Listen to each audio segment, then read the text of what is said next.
What's going on, everyone? Jeremy here from the Quartering with the fourth meal of the day. I've uploaded videos on the new YouTube Copa system, which is completely hosing creators.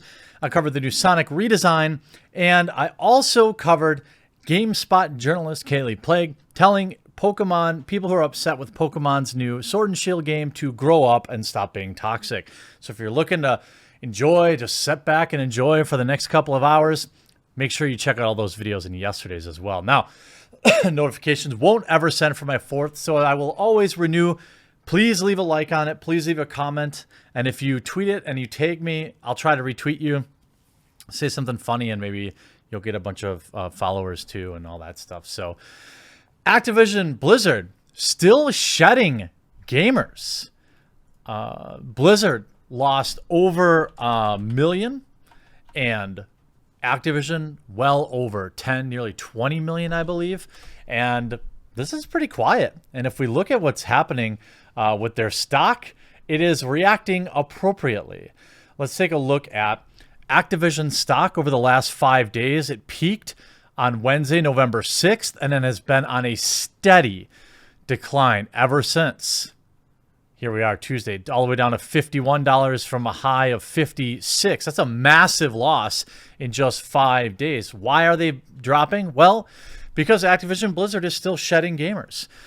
Moving back towards growth is the ideal scenario for them. However, their quarterly update confirmed that the company is in a little bit of decline. The difference was the demand for few hit launches, including content for Call of Duty franchise and the release of World of Warcraft Classic. These new products helped the tentpole brands return to growing their audience, although the divestment of Destiny brand still pressured overall gamer reach. The company counted 316 million engaged gamers, which is insanity, most of which are in the mobile market. So you're gonna see exactly why Diablo Immortal exists. Blizzard, I'm sorry, 316 million compared to 345 million just a year ago. So let's call it 30 million lost. Blizzard slipped to 36 million from 37, so Blizzard shed 1 million players. And Activision lost 10 million users tied to the Destiny move. King Digital landed at 247 million, down from 262 million. The company continued to focus more on the casual gamer enjoyment. Now, the people that they do have seem to be spending money, but investors don't seem to care. Activision Blizzard's shares slump as Call of Duty Modern Warfare Battle Pass is delayed. The previous few days have proven to be poor for Activision Blizzard. Following the release of the quarterly earnings, despite beating predictions, shares for prices faltered from 56.78 down to 52.22 and even lower right now. Yesterday alone saw shares fall 3.28%, even though the majority of brokerages have the company as a buy rating with the average target price of 59.81. Recently, JP Morgan Chase Company raised its price objective for the company from 58 to 62. Well, it seems like there's a lot of nervous people out there because if it's supposed to be at $62, it's $10 short of that. If we look at the last 5 days, 6 months even, you see a steady climb when they launched WoW Classic. But in the last month, it's been down, down, down. Now, some people that we lost in the World of Warcraft world and the Blizzard world absolutely could have been, people leaving Hearthstone or World of Warcraft, both classic and retail, over the Hong Kong scenario. I don't know exactly what this time period is where they lost the gamers, but these articles are new. The slight delay will likely cause a lowering of sales figures, particularly due to the shorter time the pass will be on sale, as well as the fact is that releasing in December, it has to compete with holiday season, potentially lower spending from those customers whose funds will go elsewhere. However, I personally don't believe this is a primary case for recent fall. Other factors have likely contributed to the fall price in the stock that weren't covered during earnings. The primary one being user engagement, where the company saw falling user engagement across all three brands, Activision, Blizzard, and King. The company as a whole saw a fall of 8% when it comes to MAU's monthly active users. Activision also saw a rapid decline from $83.19 before their Q3 earnings in 2018 calendar year to this year's $50.94. That period saw huge backlash from fans and investors following the announcement of Diablo Immortal, as well as the failing of Destiny 2 and the lowering numbers of MAUs during the earnings at that time. Much like brokerages, analysts' beliefs, it's hard to think Activision Blizzard as a company is not worth holding on to or to invest further. With Overwatch 2, Diablo 4, 2 games in the pipeline, as well as success of Modern Warfare and Call of Duty Mobile, places the company in a strong position for the future. It's interesting that people aren't just throwing money at it. You see a lot of these articles, and they keep writing about how the upside of Blizzard is huge, but the stock continues to fall. Maybe some of it has to do with this article on Youth Media. Blizzard's apology fails to appease protesters in Anaheim.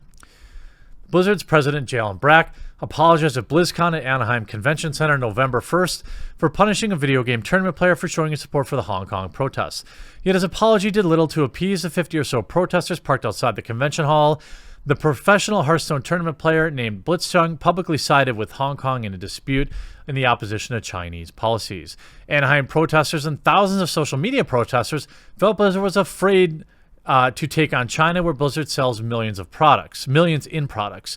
The Anaheim Convention Center has been home to every BlizzCon. Blah, blah, blah, blah, blah. Fight to the future. This was not fight for the future. This was not an apology. An apology means taking responsibility for your actions and explaining how you're going to do better. This was a carefully scripted but meaningless PR statement.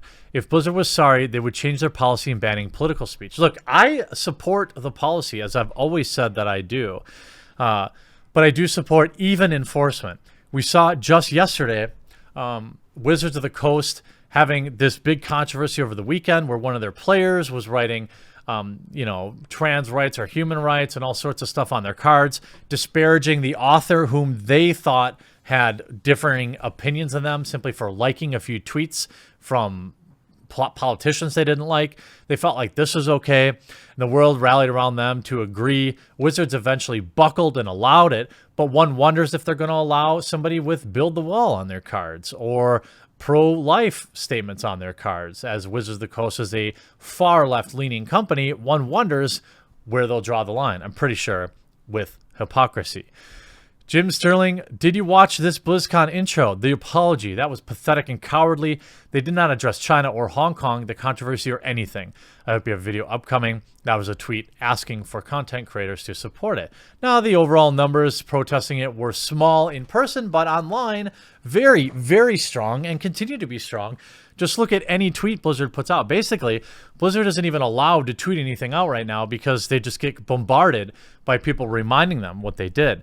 Blizzard under fire, too, as WoW Pro Team shares horrible BlizzCon experience. In a way, this does confirm that Blizzard did steal the money, I think in some way. Despite being a hallmark of World of Warcraft competition, was poorly handled. At BlizzCon 2019, the community is fired up over a recent breakdown of the event. One of the most successful World of Warcraft organizations in history, the European roster under Method banners, recently claimed another victory at BlizzCon 2019 where a dominant 3-0 grand final performance saw them crowned champions of the Mythic Dungeon International. Following the event, the manager of Method had outlined how poorly the event was allegedly handled and aimed to raise awareness on just how neglected the company's WoW scene felt throughout.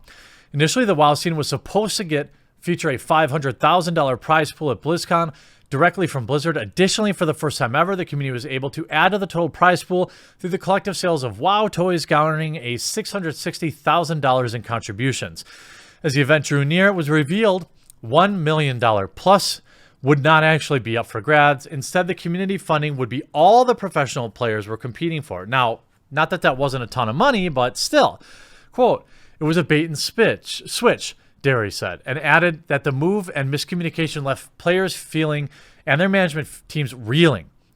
Attempting to justify why $500,000 will be pulled from the potential winnings, the manager argued that Blizzard couldn't allow WoW to have a bigger individual prize pool than Hearthstone Grandmasters or Overwatch World Cup. In comparison, the Hearthstone scene saw $500,000 prize pool and took home the lion's share. $200,000. The 2019 Overwatch prize pool boasted $700K prize wallet. Continuing her breakdown of the experience, Derry described that the unfortunate conditions of the event itself, from severely lacking player facilities to the outright change of plans that saw opening week matches condensed to a single day off stream.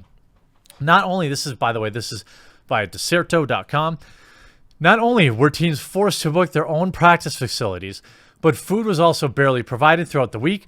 Organizations were continuously, supposedly covering these additional costs without any support from Blizzard.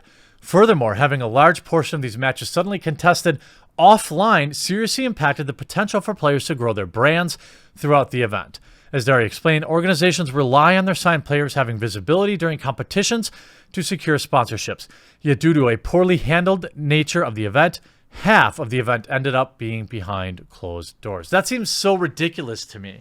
I mean, how could you not just fire up a basic Twitch stream? Even if you have substandard casters or something like that, how do you allow this tournament to happen off stream? This is a major mistake by Blizzard.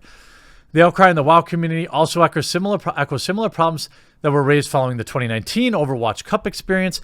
At the national team-based events, teams were allegedly forced to cover food costs, fund makeshift boot camps from their own pockets, and were barely able to practice to lead up the event. Now, I don't know what the universal standard is if they would normally pay for food. I mean, this seems like kind of absurd that you would expect Blizzard to pay for your food. But I also don't know what the standard has been set. If the standard is that Blizzard has paid for teams' food in the past, and they should have done so. If the standard is that they provide a place to practice, then the standard is they should have done so.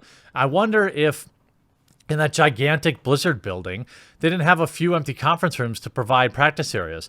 Or the gigantic Anaheim Convention Center. They couldn't have rented out a small section of it a few days early to provide practice centers for the World of Warcraft competition. I mean, don't you want to grow the esport? I can't imagine a scenario. I can't imagine a decision that would have led to you not streaming this competition for any good business reason. Just flat out mismanagement. Add to that, it would appear that you bait and switch to $500,000 from the players, which had been expecting an over $1 million prize pool. By the way, they should have provided it because this would have been great PR. It would have been great for the game of World of Warcraft. It would have got more people into the competitive scene, seeing gigantic prize pools like that. We've seen this as a huge hamstring in the Magic the Gathering community for years and years. Finally, Wizards of the Coast provided a large prize pool. I don't know what it's done to their numbers, but certainly it's going to be more headline making than a $10,000 prize pool. Nonetheless, Blizzard continues to bungle things, and it seems like players are leaving, in fact, in droves, and it'll be interesting to watch how they carry through the Christmas season. I hope you enjoyed this video. We'll talk to you again real soon.